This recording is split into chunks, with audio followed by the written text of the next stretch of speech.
So this question, consider 2z cubed minus 3z squared minus 18z plus 10 equals 0. Given 1 minus 3i, find all roots of the equation. All right, there was one thing we learned last week. It was a very short part of it, but it was something to do with roots, complex roots. Does anyone remember that? Complex roots. If I have one root of an equation, there's something else you straight away know.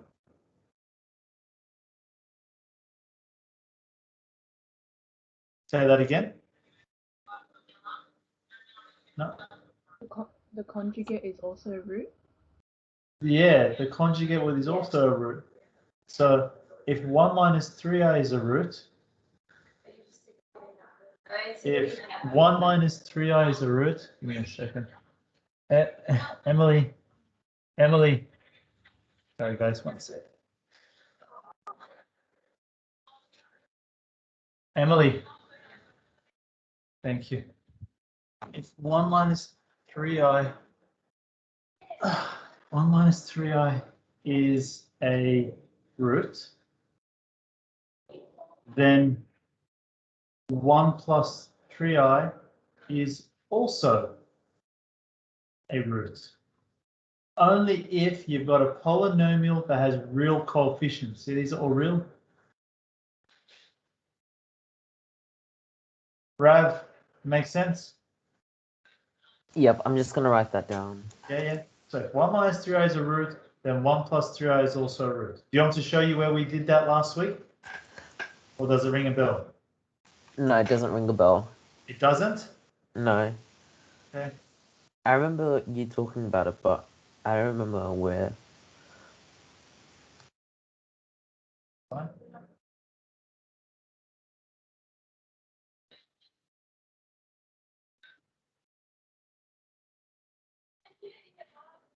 So property, like I said, all these properties are not important because you usually will prove them.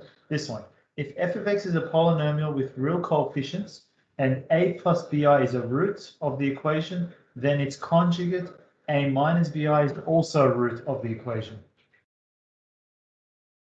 Then what we decided to do is right here, I made you guys do this. I gave you a quadratic and I said, what happens when you sub in 1 plus 2i? All right, it gave us 0. But what happens when we subbed in 1 minus 2i? It also gave us 0. So if you've got a complex root, its conjugate is also a root. Only for polynomials with real coefficients. Make sense? Done? Rav? Oh, yep. Yep, Got it. done. Any other questions at this stage? Just, Sarah, could you post the annotated week one? Yeah. Yes. In the chat? Yep. If 1 minus 3i is a root, then 1 plus 3i is also a root. Right? We're not done. It says find all the roots. Now, when you think of roots, the topic that comes in mind is polynomials from 3 unit. And the topic and the component that we're going to use for this is sum of roots. Sum of roots one at a time, which is alpha plus beta plus gamma equals minus b on a. Now, I just want to check, Julia, have you covered polynomials at school yet? Yeah. Yeah, so you know what I'm talking about there? But I know I just did this week. Just did this, so you know what I'm saying? Minus b on a? Or no? Yeah, I do. Yep, perfect. Rav, you're okay with that as well? I've never done polynomials, so it's all right. Yeah, so for you, sum of your roots always is equal to negative b on a. Well, we're going to do polynomials soon anyways in our class. It's probably going to be next week or the week after, depending on how you guys go with terms and comps. But yeah, you've got to take that as given for now, Rav. So the sum of the 3 roots, 1, 2, 3, is always equal to negative b on a. Any questions there? Then, what are your 3 roots, Rav? Well, how many roots do you have that you automatically know? You have 2 roots that you already know. Yeah, right. So why don't we just substitute those in? So let's say 1 minus 3i plus 1 plus 3i. That's these 2 out of the way. And a 3rd root. Doesn't matter what letter you choose. Let's leave it as gamma. Equals 3 over 2. And then can you see what happens? These 2 will cross out. 2 plus gamma, and then you're pretty much done. Gamma equals 1.5, take away 2, negative half. Therefore, what are my 3 roots? Roots are 1 Negative minus half. 3i. Yeah, you got it. 1 plus 3i and negative half. Make sense? Julia, on polynomials, what about you? All good? Yeah. Now that you see it like this? So the 4-unit part compared to the 3-unit part of polynomials is just this bit to you, Julia. Which is even easier than the 3-unit polynomials where you have to find roots, subbing numbers in, then using long division, blah, blah, blah. Right? This is a lot easier, isn't it? Yes. I think so anyways. I could be wrong. You can always tell me if I'm wrong. I just think it's easier. All right, scrolling down. Okay. Square roots. So the idea of these was technically you're finding the square root of 8 minus 6i. You equate it to a plus ib. Then what do you do to both sides? Square it. Yep. And then does somebody know the expansion of this straight away? A squared plus 2abi minus b squared. Good job. Because you said it like that, I'm just going to write it as the real part and the imaginary part, but you can say what you said. And then what do we do in the next line? Separate the real from the imaginary. Separate real. There it is. And imaginary, you can ignore the i's because when you're saying something is, you're equating it, you're only looking for the coefficient. You don't need the i's in there. If you put the i's, technically they can just cancel out. But yep, good. Then what do you do after this? Simultaneous. Simultaneous. Yeah, you tell me what to do. You're saying simultaneous. So number 1, number 2, what do you want the subject? Make A the subject. Let's make A In the subject. second one. That should look something like this. And then that cancels Negative out. 3 on B. Always look for canceling if you can. Then what'd you say? And then just sub A into Number A 1. equals, yeah, number 1. A equals A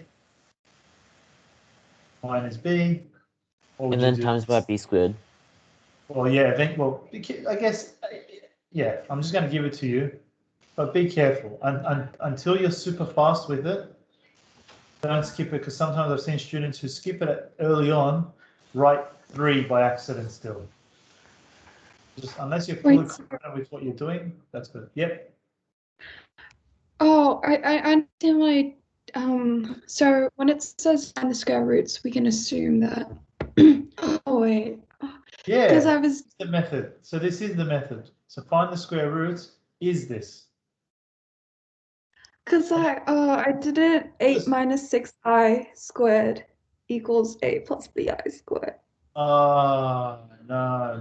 Square roots. You're trying to find the square root of this, which should eventually become a complex number, which we know it does because we write plus minus, bracket a plus ib, whatever.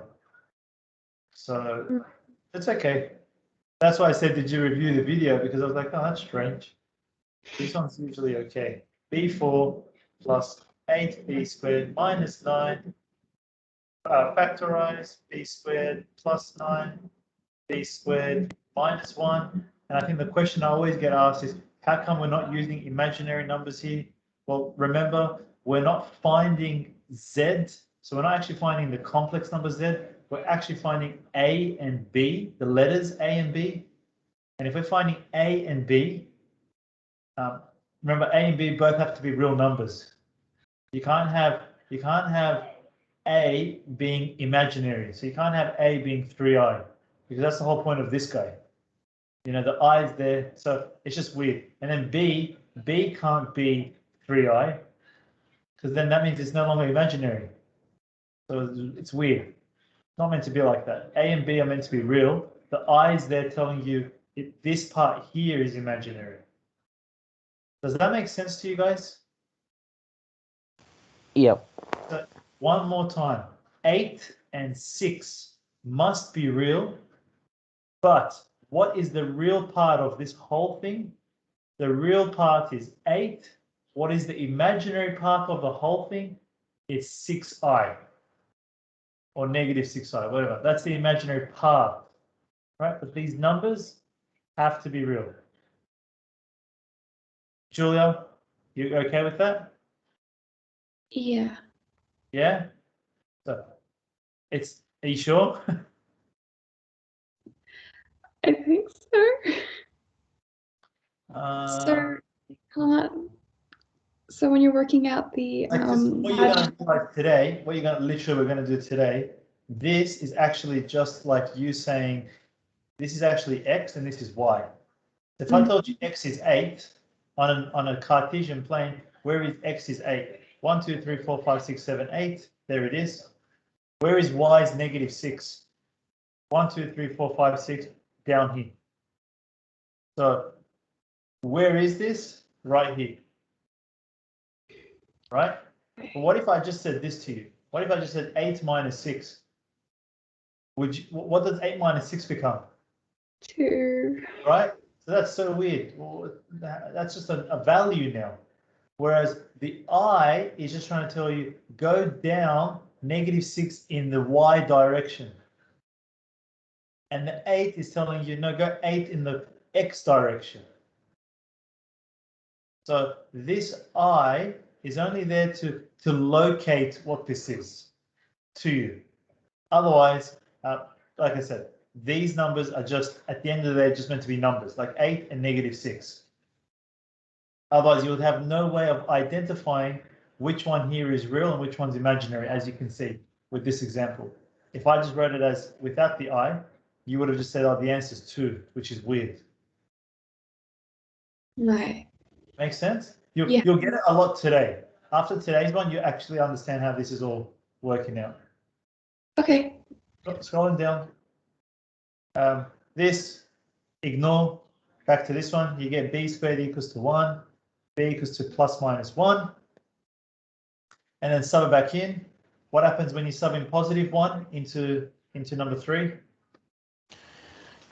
You get a equals 3. No. Oh. Positive 1.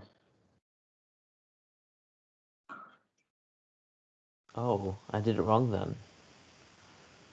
Negative You 3. must have done just a simple mistake. You get negative. Yeah. You get negative 3, right? If it's positive 1, Rav, you know. What's negative 3 over 1? Negative 3 over 1. Yeah. Negative 3. That's right. And then what's negative 3 over negative 1? Negative 3 over negative 1. 3. Positive 3. There you go. And that's how we write them, right? Plus minus 1. A equals negative plus 3. Okay. Yeah. Is that confusing the way I've written it? No. Because I can split it up if it is. But if you say it. Otherwise, the answer we want, so you're not done. The answer is plus minus bracket A minus IB. Now, what the hell? Minus I. 3 minus I. So, one more time. When A is 3, as you can see, positive 3, B is going to be negative 1. When A is minus 3, B is going to be positive 1. That's the answer. Julia, Rav, I don't know if Caleb's in yet. Caleb's in. Caleb, questions about what I've just done?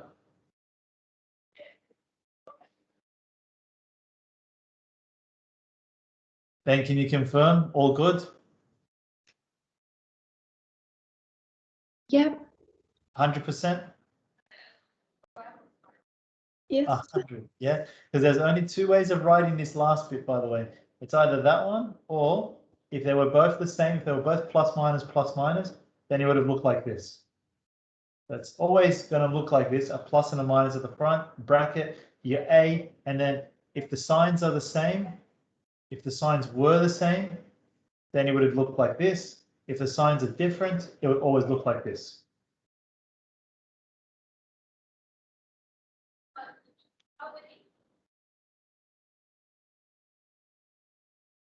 We'll do it one more time for the next one. 11 plus 4 root 3i.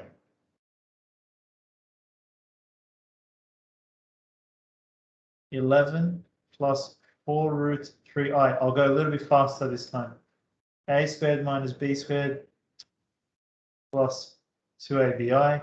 11 equals a squared minus b squared. 4 root 3 equals 2ab. A equals 2 root 3 on b. 11 equals 4 times 3 is 12 over b squared minus b squared. B to the 4 plus 11b squared minus 12 equals 0. B squared plus 12, b squared minus 1, b squared equals 1, so b equals to plus minus 1. Sub it back in for plus minus 1, I don't know what that number was. A equals, when you sub in 1, you get plus minus 2 root 3. Therefore, can somebody give me the answer real quick?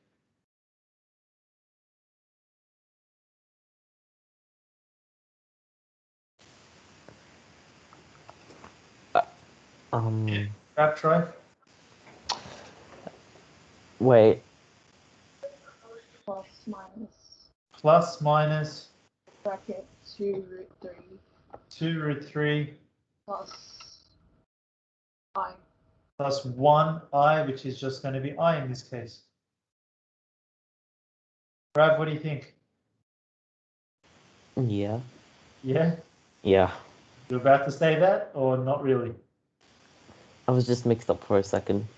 Okay, yeah, that's okay. A plus B. Julia, what do you think? Can you just scroll up a little bit just so I can look at the top working out?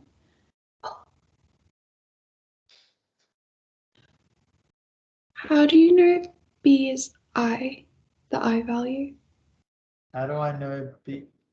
Oh, well, again, are we always equating this to A plus BI? Oh, A is real, B is Imaginary. That's it. Go down. Make sense? Yeah. Good. Tough. A plus BI. Anyway, A before B in the alphabet, right? So usually A here, B there, let's say. Another way you might ever see it is Z equal to X plus IY. Again, same thing. X is before Y in the alphabet, so X first, then Y. All good? Yeah. Done. Rubbing it out. We'll stop that. Question?